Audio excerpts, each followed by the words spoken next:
Good morning, everybody. So Good we've just morning. seen a few of you waiting in the waiting room, so we'll let everyone get in. Morning, gents. How are you today? Very good indeed. How are you? Yeah, Oh, good. I'm excited. This is going to be fun. We, We're we, on we, brand. We're all we, in we are on brand. uniform this Yes. morning. It was Yes. funny because we were all catching it yesterday, everyone, and Lee and I turned up in our bright yellow hoodies, and Amanda went, "There's absolutely no way we can all wear bright yellow hoodies. It's just No. far too much for the eyes." But Mm. yeah, just me. So I'm repping the bright yellow, loving it. Can't wait. I've got the Duck family behind me. Love it. Yeah, someone is slowly deflating from the family that we're not too happy about. Didn't Um, think about the consequences of a balloon duck, did we? no. No, no, But not at hey, all. he's there for now. Yes. Right. So Yes. if you want to say hello, drop a hi in the chat. Let us know you're there and let us know where you are sat right now. And probably typical good British standard. What's the weather like? It is absolutely bucketing it down in Harrogate, and it is wildly windy. Yesterday I watched, I've got a plastic shed in my garden, and I watched one of the doors fly past my window in the middle of a meeting. So that was always a joy because I didn't know Stunning. what Nice. the hell it was. Nice. Martin's in his office as well. He's put in the chat, look, and it's raining. Yeah, Yeah. sunny Southend is not sunny today. It's really dull. Do you know what?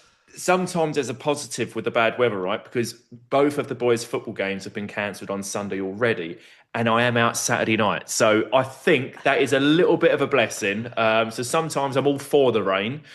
Gutted they're going to miss out. But, on the That other is a hand, parental win, yeah, Lou. I know 100%. you will not be on your own with No, that. no. And for us, Alfie's game was in Victoria Park, London, which would have took us 50 minutes to get there, 50 minutes to get back for a 40-minute kick around, which is devastating at the best of times. Doesn't seem worth it, does it? No, Love absolutely it. not. Absolutely not. Awesome. Right. We could, if you know us well enough, we could sit here and chat all day, but let's crack on with what we've planned to do this morning. So here we go. This is my first test of the day. Um, and I can't see what I'm sharing. So that's a really good start. Neither can we, so it's even better. Awesome. So despite the rehearsal this morning, folks, we've got a moment. So just give me a second. Gents, do you just mind chatting amongst yourselves? Yeah, Yeah, of absolutely. course. So yeah, today was just we wanted to kind of put together a little bit about really what the Financial Planning Club is all about. We've been running now for coming up to 2 years, and we wanted to tell you a little bit about our background, why we really wanted to start the Financial Planning Club. And for us, it was something, yeah, we can see that now. And for us, it was something that we go to a lot of events. We've got bright yellow branding. Everyone sees our bright yellow branding on LinkedIn, but a lot of people don't really know what we do. So for us, it's kind of like we need to really articulate that a little bit better. So this was kind of the purpose of today, effectively. So at that wonderful time, I'll hand back over to Amanda to start this webinar, which will be brilliant. Thanks, Lou. In good true team style, swooped in there, and we have said if we don't know what all of us are talking about today, then what the hell are we doing? So Mm. that was an easy step in. Thanks, Lou. So yeah, absolutely. From the outside, you could look at the club and think we are purely about content. You might have seen our podcast, you might have attended our webinar, but that is just one layer of what we do. So the purpose of Mm. today is to kill some of that curiosity about why the club was set up and what type of support we offer. And we're also going to share a couple of real life case studies of people who we've worked with and why we've worked with them and what success and what wins we've had with them. So if I kick off with some introductions, I'm going to acknowledge there's four people on the screen, there's three people talking to you. So the wonderful Jade Ling is our absolute backbone. She is our support. She's hiding in the chat. She's very meek and mild. She feels like she can't compete with the three of us on screen, but she absolutely supports us on a day-to-day basis, has great contact with the club members, keeps us all in check. So a Mm. quick shout out to Jade, first of all. I'll introduce myself and then I'll hand over to the boys. So, yeah, for those of you who haven't met, Amanda Ford, I'm a typical, fell into financial services about 26 years ago. we'll keep the age jokes to one side. And I stepped in to be an events administrator in the Tennant Group network, and they had to close the business in 2024 to get me to leave. Within the time at the Tennant Group, I did various roles. I was in operations, I was in recruitment, but for the final 5 years, I ran their 2 appointed representative national businesses. So I had a self-employed business and I had an employed advisor business.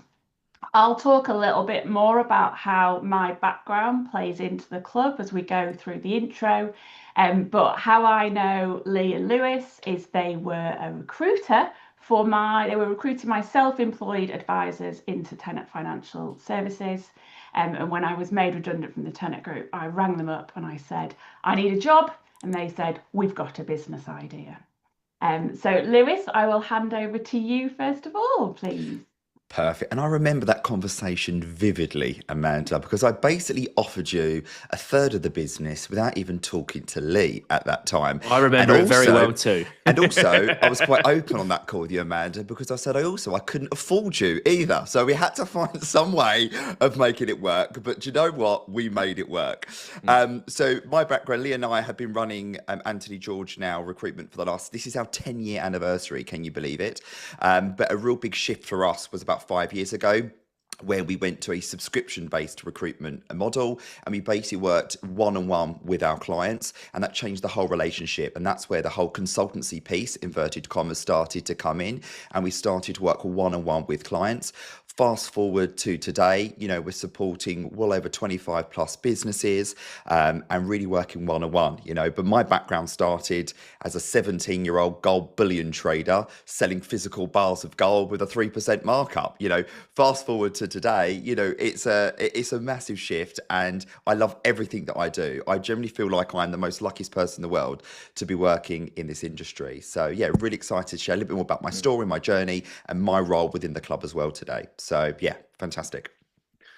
Yeah, echo that. I mean, I think we all trip and fall into our careers, right? And we absolutely tripped, fell and banged hard when we went into recruitment, because we didn't come from a recruitment background. We come from a marketing and advertising background, if you like. And recruitment is very much that.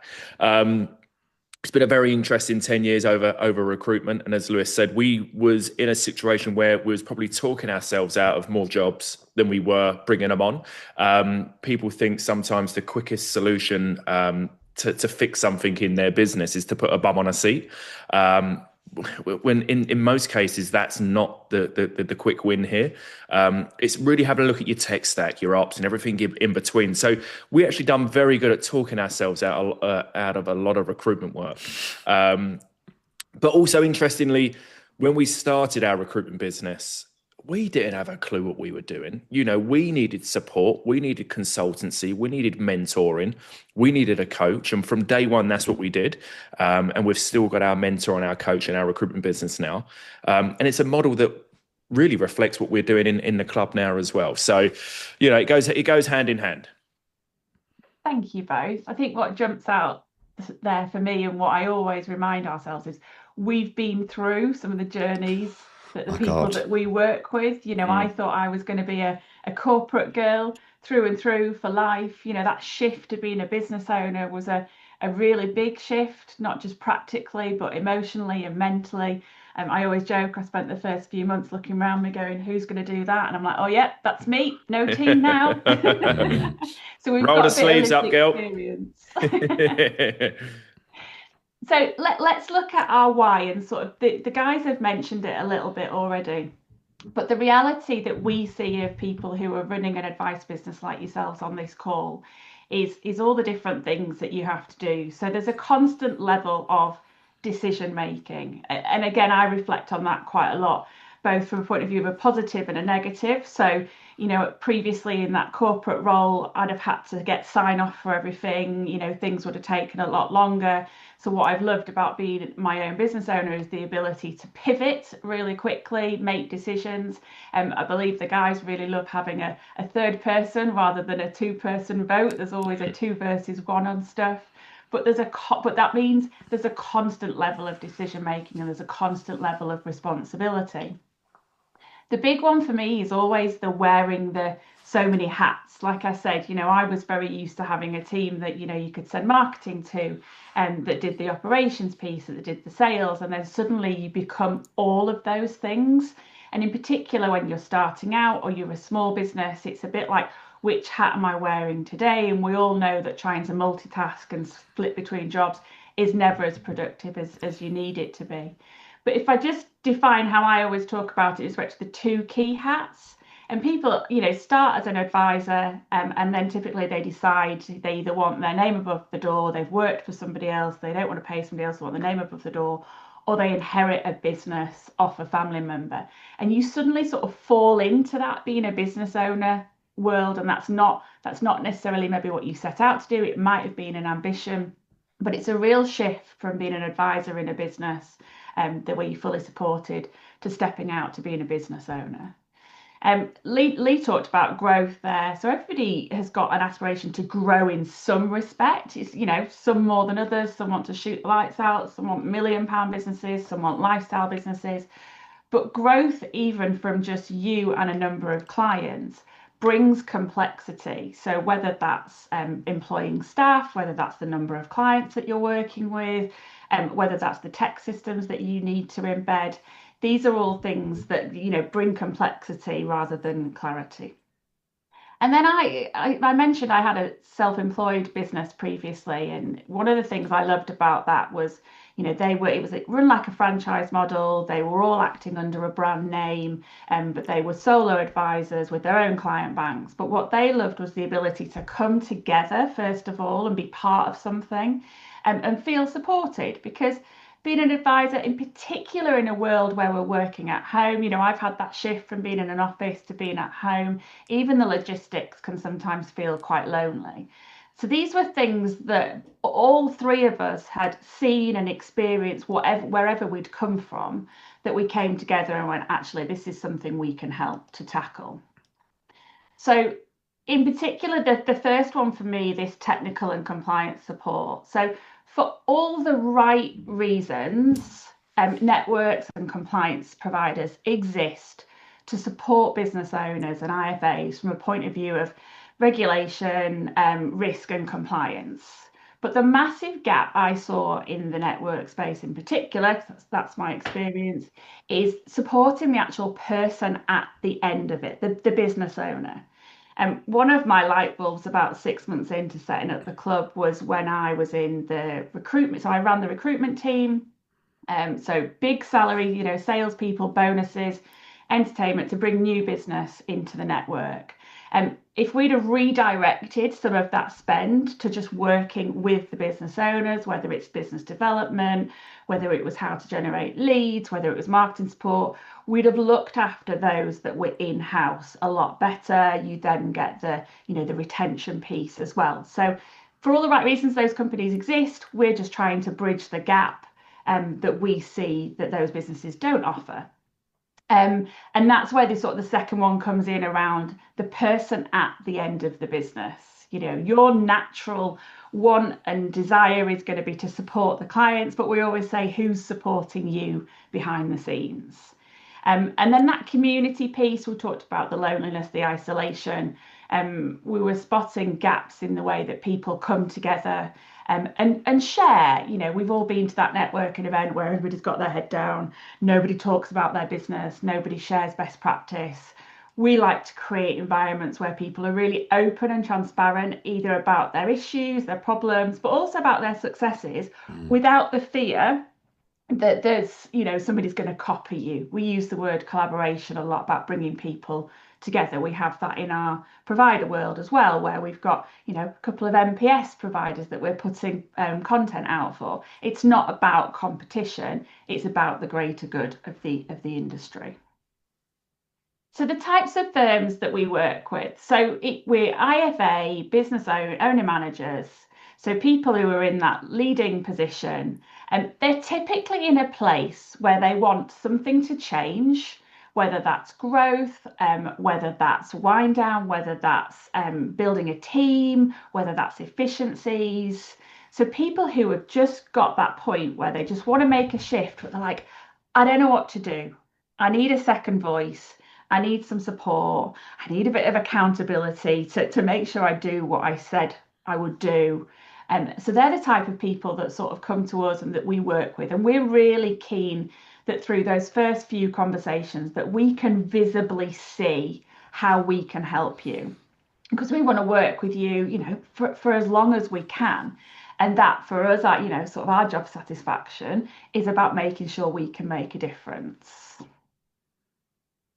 So I've talked a little bit about why people would work with us. I often akin it a little bit to like having a non-exec director in your business. So somebody who's got an external view on what's going on in the industry, and somebody who's got some experience, somebody who's got access to other firms that might be doing what you want to do. So we're like that thinking partner, that second pair of eyes. Sometimes we just want somebody to tell us, I'm doing okay, or it's not as bad as you think it is. Because as I have found, sat in my office in Harrogate here, boys are down in Essex, I could sometimes get in my own head. And I was probably very honest that if I hadn't had them for my first business owner experience, I'd have been back in an employed job quite quickly, because I'd have talked myself out of the fact, can I do this? What kind of, what do I need to be able to do? Decision making. So just having somebody with you is super important. So we help people, it's the people who want to create structure, mention the accountability partner, the extra pair of eyes, and change. I always say, the old line, the only constant in life is change, but you can manage it nicely. It doesn't always have to be wham bam and disruptive. And then our pool of knowledge, not only sits with us, the other advisors and clients that we've got, but we've also got that wider population in respect of our collaboration partners that are out there as well, who've got services and products to get in front of you. So we'll often do a little bit of the legwork for you in respect of finding the right person to get in front of you. So I'm going to hand over to Lee now, who's going to talk about ways you can experience the club. Thank you very much. And I'll try my best to say, next slide, please, because Amanda has full control of the slide deck. All right, Boris, calm down. I'd forgotten I had that till you said that. Oh, perfect. I would have just been sitting here waiting for you to flip to the next slide, which is amazing. So yeah, look, outside of the membership that we've built for business owners, we're building a community that is fit for everybody, really. It's such a huge industry that we all work in, whether you look at your advisors, your power planners, your ops managers, your owner managers, whatever it may be. We want to build a bit of a community where everybody can play a part in it, really. So there are a few ways that you can experience the club. Some engage a little bit lightly, a little bit softer touching. Others get more involved over time. So it's entirely up to you how you want to play a part of the community. But there are various different ways that you can do so. So if we look at the WhatsApp group, I mean, this started as an idea about 3 years ago. We were speaking to a number of power planners that are sole power planners within their business. They had no ideas, no one to bounce ideas around with, no one to talk to who played a similar role. And I spoke to 2 or 3 different power planners in that situation and said, look, would you benefit from a WhatsApp group full of power planners? And they said, absolutely, hands down, it would be the best thing ever. Fast forward to today, there's 500 power planners in a WhatsApp group. The number one recommendation is that you mute the group, don't have notifications on, especially around budget time and everything else. I mean, it goes off big time. But 99% of the time, it is all about, I've got this particular case at the moment, and what's the taper, what's this allowance, and it's just people asking questions and getting instant results. Instead of having to go and do a load of research, somebody in that group has been there, done it, and got the t-shirt. And I think everything just grew arms and legs from there. We said, well, if the power planners are benefiting from it, so would the wealth advisors. And if they are, so are the ops managers. And now we've got separate groups for everybody. So no matter what role that you play within your business, there is a community of like-minded people that are there to help and share some of their experiences, which is really, really cool.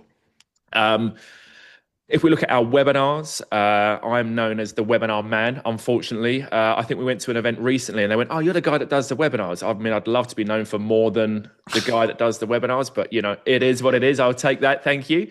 Every Friday, we run a webinar with one of our collaborators, and it's all about giving back and adding value. They're CPD accredited. Really interactive, really engageful. When we look at our feedback, it's just keep doing what you're doing. These are so different to your typical CPD sessions. We make it as fun as we can, as engaging as we can, but ultimately giving you something that you can implement right away. So that's our key objective in a lot of things that we do, that you can physically walk away and implement something the next day. Podcast is run by Lewis.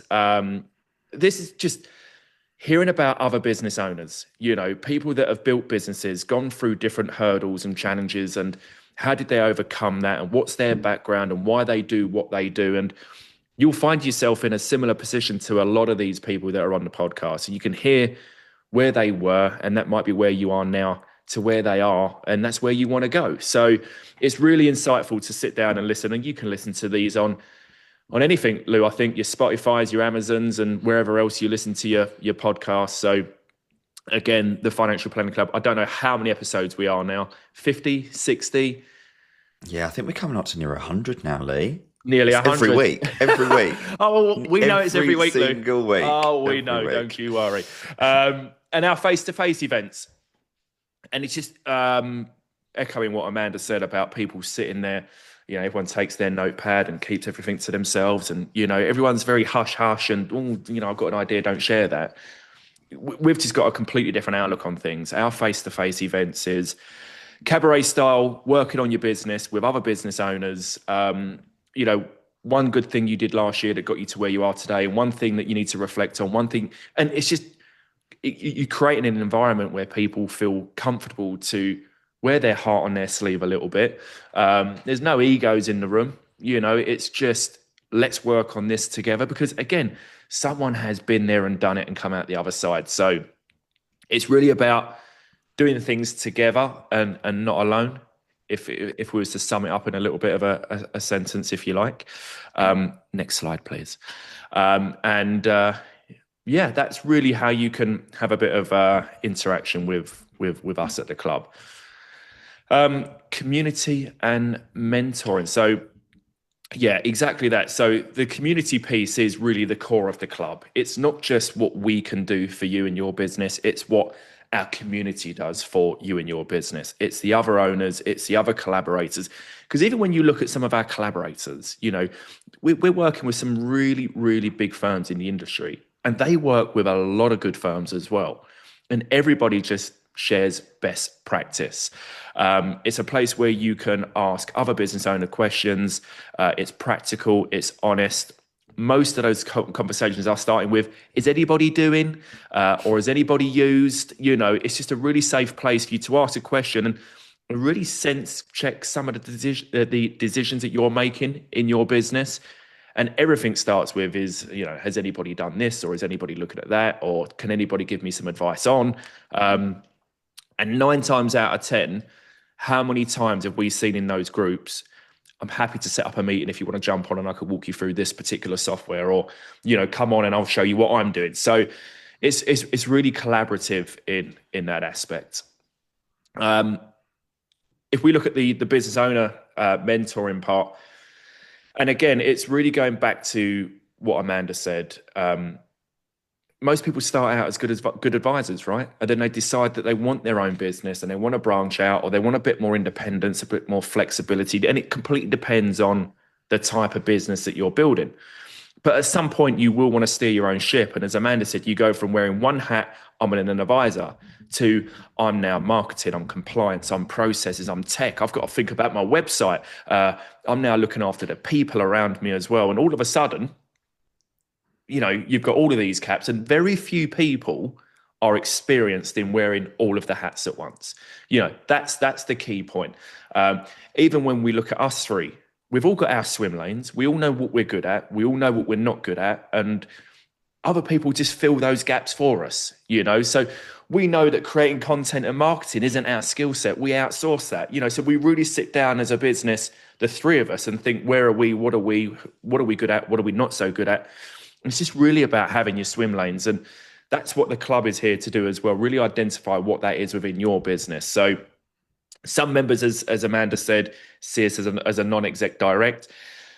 Others use us as a bit of an agony aunt. We're there when you've got problems, pick the phone up and call us. And, I know the guys are in WhatsApp groups with all of the owners as well. So it's just voice notes going in to see this client, or I'm doing this, or I'm thinking about that. What do you guys think? So stuff like that works really, really well.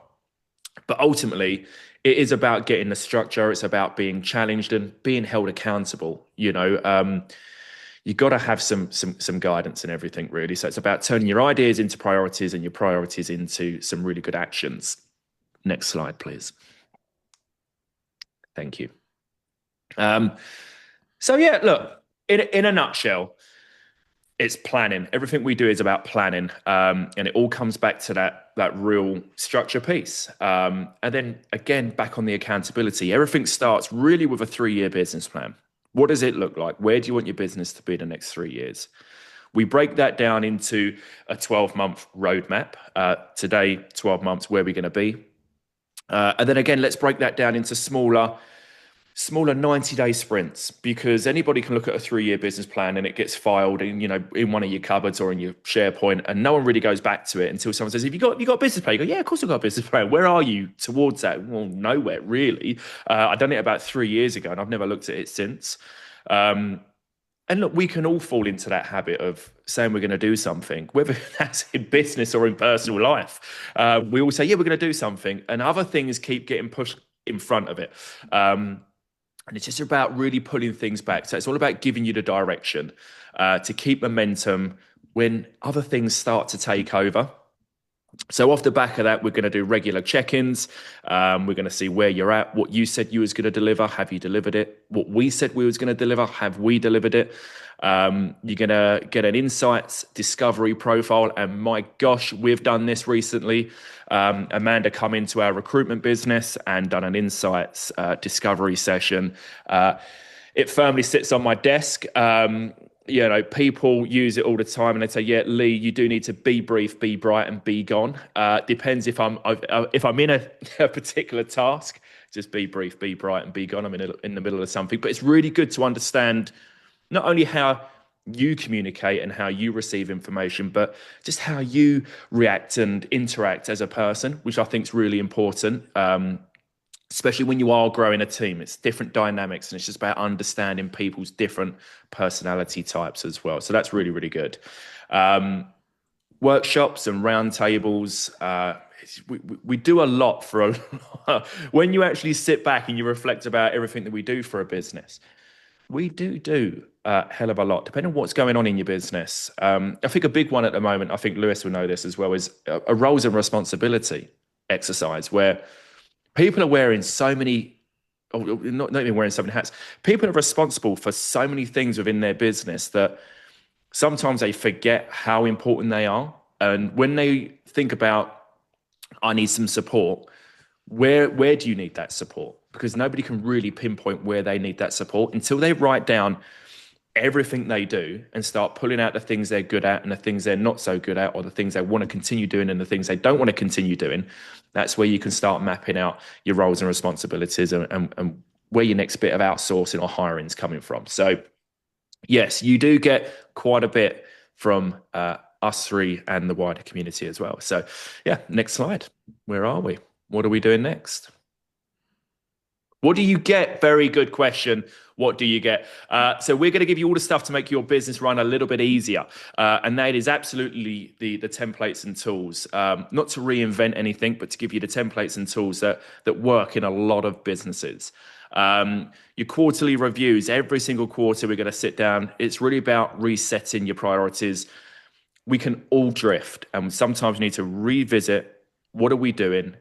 What we do, is it moving the needle? If it's not moving the needle, let's drop it. Let's focus back. Let's realign back to the business plan, back to the 12-month roadmap, back to our 90-day sprints. Like I said, support can be extended to the wider team where we need it. Members use the club in completely different ways, depending on what aspects of their business that they want to focus on, whether it's growth, whether it's ops, whether it's processes, whatever it may be. People and culture is a massive thing. One firm is implementing an EOT, and I know Amanda's all over that. So ownership and culture at the forefront and the center of what they do. It really just depends on, ultimately everybody's got and it goes back down to everybody has an idea as to what type of business that they want.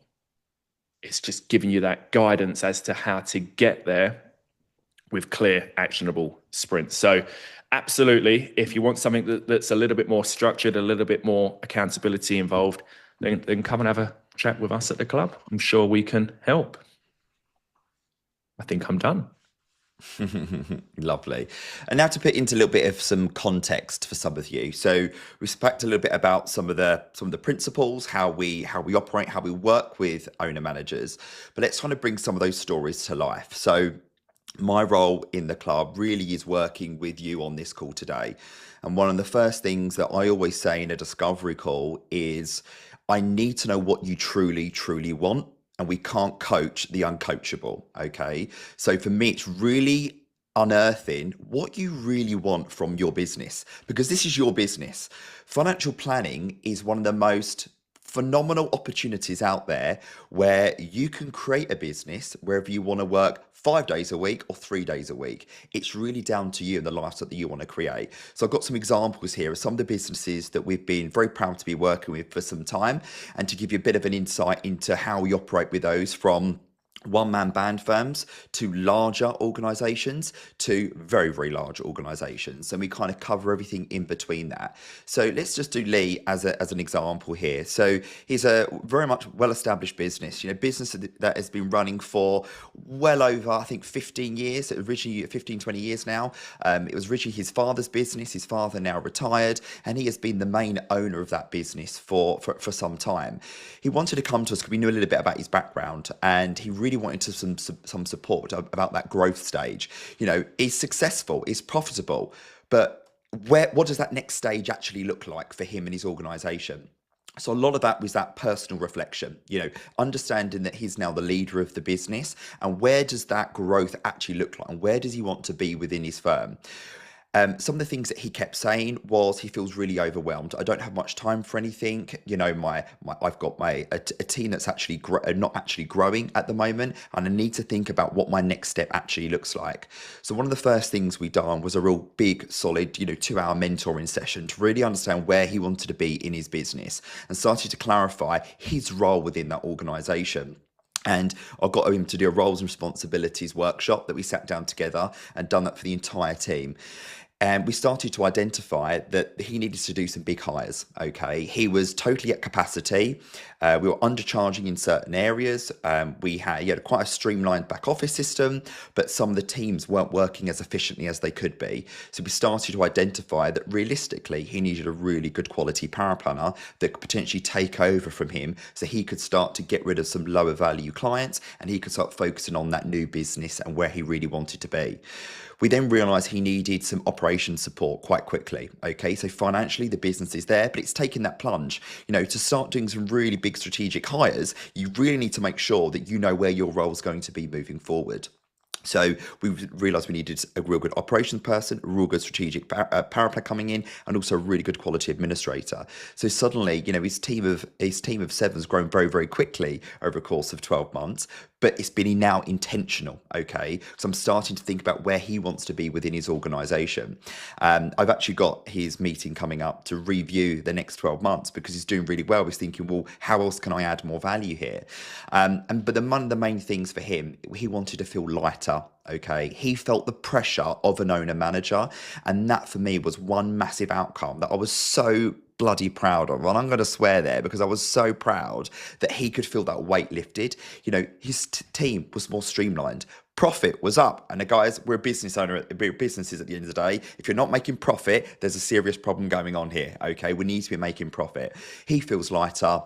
he's got better clarity and he feels much more in control. So that's a much more kind of established business that we're working towards. The next one is my friend and an advisor that I've been working with now for over 7 years. Okay, so Rob is an advisor on his own, founder and advisor. We assisted years ago in going from employed to self-employed. So that shift from, being an owner manager, now being an advisor to an owner manager, that's a massive, massive shift on that front. Been very, very successful, in his own right. Very quickly realised he needed to outsource all of his power planning. And you always have that conversation. I can guarantee I've got people in this call today listening, and you're thinking, oh my God, I'd hate my admin. I'd love to outsource that. And the next question I'll always get is, well, I can't afford to outsource my admin, or I can't afford to outsource my power planning. You need to start looking from within, okay? We need to start thinking, how can I outsource that? Because that's not good use of my time. Okay, I need to be client facing only. So how could we afford to get that support in? And the reality is you can afford it. You need to charge differently. Okay, so fees is a massive, massive focus in what we do. Okay, 90% of firms that I speak to are undercharging. Okay, bottom line, you believe a lot of time you're undercharging the real true value in what you do. And that's a massive exercise I normally do in the first 6 months. So I can really understand what that growth part looks like. A nice little case study off the back of this one as well for you is I sat down with Rob on the 17th of December last year. That was my last working day last year. I remember it very, very vividly. We was up at our one of our collaborators' offices, Fundment, and we're having a good update on his business. We did a workshop exercise all about processes and procedures because he wanted to streamline his new business and his annual review process. So he literally mapped out that whole workflow for him. And he went, mate, he said, I love what I do. He said, I'm earning good money. Like some of you on this call today, I'm earning good money, but where do I really, really want to be? And he sat down and he thought, I've got some really, really wealthy clients, okay? Clients that are paying him £15,000, £20,000 a year in fees, okay? And he's like, I really want to work at that very, very top level. And we sat down and he went, I get so many discovery calls and I get so many people that want to work with me, but he said I'm wasting so much of my time because sometimes they don't go anywhere. So we came up with the option of, why don't we start charging for initial meetings? Okay, have a 15-minute discovery call. Do you both get on with that person? Okay, do you know how you're going to add value to that to that potential prospective client? And I said, well, why don't we start charging then for that first meeting? And he went, no, we can't do that. We can't do that at all. People won't buy it. I said, what have you got to lose? Okay, let's really double down and focus coming into the new year that is going to be a priority that we're working through. Voice noting, messaging, just keeping in contact over that time. I then get a WhatsApp from him on the 8th of January, okay, pretty much first week back. And he said, mate, I've just done 3 video discovery calls. Each of those, I've told them that my first meeting moving forward is £1,500 for that. I've sent 3 invoices and all 3 of those clients have paid them invoices. And what he realized, it was a mindset shift. Okay. It's believing in yourself that you can do that, having the support and the structure to accommodate for that, more importantly. But what he's noticed is getting better quality clients. Okay, he's getting clients that are more committed and value what he's doing, but also he's attracting a more higher value client at the same time as well. Okay, so a bit of background: one of them was an 800k client, the other one was a £1 million case, and the other one was 600k case. But it was an owner manager that was topping up 60k a year from his business. Okay, good clients. He's very, very happy. And his target for me this year, or his target for himself, was 4 of them high value clients this year. We've scrapped that. I've told him he's doing 6. Okay, so I'm just giving him that little bit of a push, a little bit more. So we've got a strategy meeting at the end of this month for his marketing, his business development process. Okay, how are we going to generate that business? How are we going to attract that clients? And we're going to start mapping that out. Okay, but you can't do that alone. And that's some of the things that we can sit down and work with you on. The last one is some larger organizations. So we're really, really proud to be working with some much larger organizations as well. So we've got your one-man band organizations, you've got your mid-tier firms, that are starting to grow, maybe doing your first couple of hires, you're really starting to think about that strategic route. And then we've got larger organizations that need that little bit more support as well. So I'll put 3 examples here of just a couple of the businesses that we're working alongside. One of those is all about leadership. So, they did a member buyout. They've now got 5 people in the leadership team. So we're really starting to understand how they communicate better as an organisation, starting to look at everyone's roles and responsibilities within that, because normally there's a big shift. And what does that strategic direction look like? We're big fans of the traction books, everyone. Okay. Very proud to have gone on the courses and got the material. So you might see some of the things that we do quite similar: 3-year business plans, 12 months roadmap, 90-day actions. And then we build out them weekly meetings for you as well. It's understanding have you got the right people in the right seats. So top tip today, if you've never read any of the traction books by Gina Wickman, get on Amazon today and download it, okay, and give it a read, and we can help implement that sort of strategy into your organization. But bringing it back to that, when you're looking at a leadership team, who is actually driving the business, okay, who's actually running the business, who's in charge of sales and marketing, who's doing finance. So really getting the leadership team thinking strategically about how we're going to grow that organization. We're then dealing with a national IFA firm, so got a lot of private equity money coming in, 16 advisor strong team, and we're really trying to look at what that growth area looks like within that organization. So for that particular business, we're going in there, working a lot around mindset within them advisors, thinking about what does growth look like, how can we streamline that organization. So that business in particular, they work as a pod-based system, but they don't communicate as best as they can do. The advisors are getting involved in areas that they shouldn't be getting involved in. They need to be client facing only. So it's engaging and talking to them about how we can actually streamline their diaries, because they've got an admin and power planning team to use. Okay, a little bit of mindset piece around that. A big part of that exercise, what we're doing is referrals. Okay, now we've got people on this call today that are probably hesitant about referrals. Financial advisors, okay, owner managers, you are a referral-led business, and it makes my mind, my blood boil, my mind blown that you don't ask for referrals. So for us, our referral workshop is all about asking at the right time in a non-salesy way. Okay, at what point does it feel comfortable? Okay, at what point can you appreciate a little bit of silence, where it makes the client feel a little bit. Give the client the space to answer and talk to you. So little hints and tips. That's a big exercise that we're doing. And then we've got a slightly larger organisation as well, starting to create a real clear training and development program. Okay. Lee and I have had the experience of working with some amazing firms and been able to support firms from a culture perspective over the last 10 years in our recruitment business. Firms that have won Best Advice Firm to Work For award multiple times. And when you're thinking about how you build a fantastic team and how you build great culture in your organisation, a lot of that down is to training and development. Okay, but given the size of organisations that we work with, they normally don't have the budgets to actually bring somebody in specifically for that. So that's kind of where we can come in and bridge that gap for you and give you the tools and the tips to actually go ahead and actually put that together. So yeah, give you a bit of that context. And then finally, a bit of something for you. Okay, so we've put some comments here. Now these are live examples of how people actually feel when they come to us. Okay, I spend all day helping clients make great decisions, but I really get some space to think properly about my business. It's so true. Lee spoke earlier about having a business plan. Okay, so many firms don't have business plans that they actually work towards, but for me, it's a non-negotiable. I need to understand the direction of travel that you're going in, so we can put the relevant workshops in every quarter for you to do and for you to move forward in your business. Okay, super important. Okay. And that means that we can hold you back to account. So when you get this great new idea, I can bring you back and go, but sorry, Jan, Dave, Jeff, does that actually move the needle to the direction that we want to go into, or we're being sidetracked here? Okay, because I guarantee you, every single one of you being sidetracked. I do it, Lee does it, Amanda does it. It happens. But that's why we have coaches and mentors that guide us back to that North Star. Why is that important?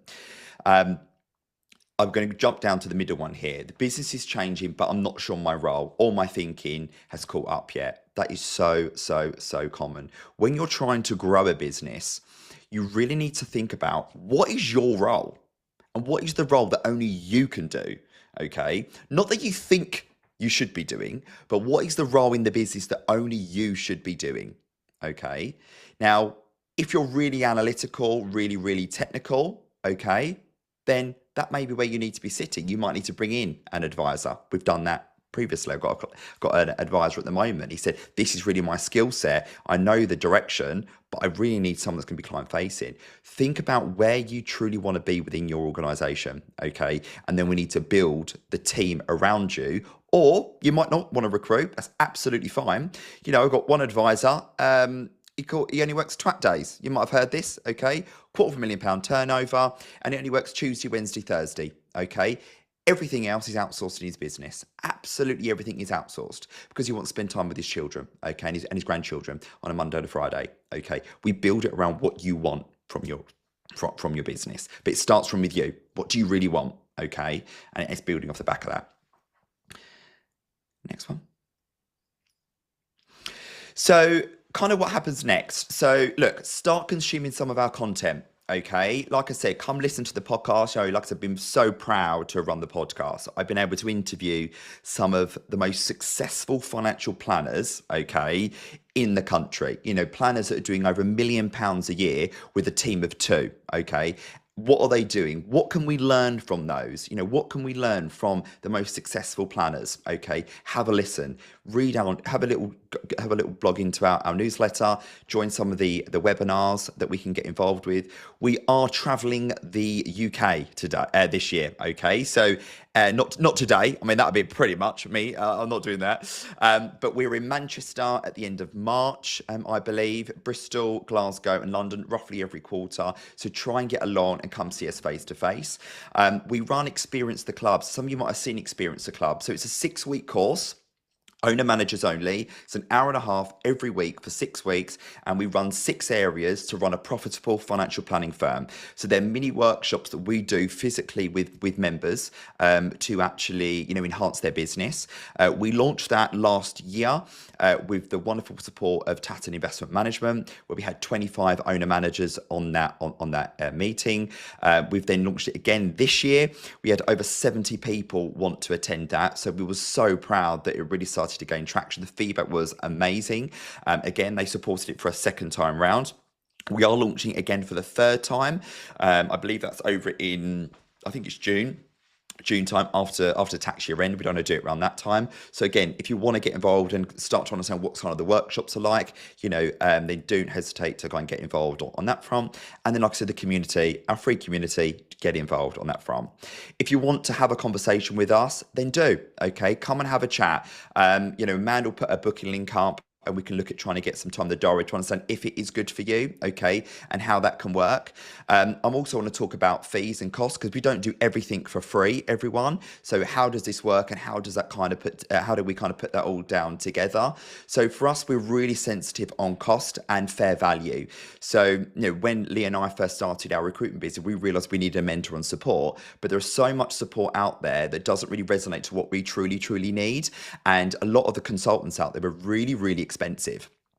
We've got a business that we're working with in the city. They brought in a BD consultant and it cost them £5,000 for 3 days with their team. They've forgotten it already. I just don't see that's good use of time or money.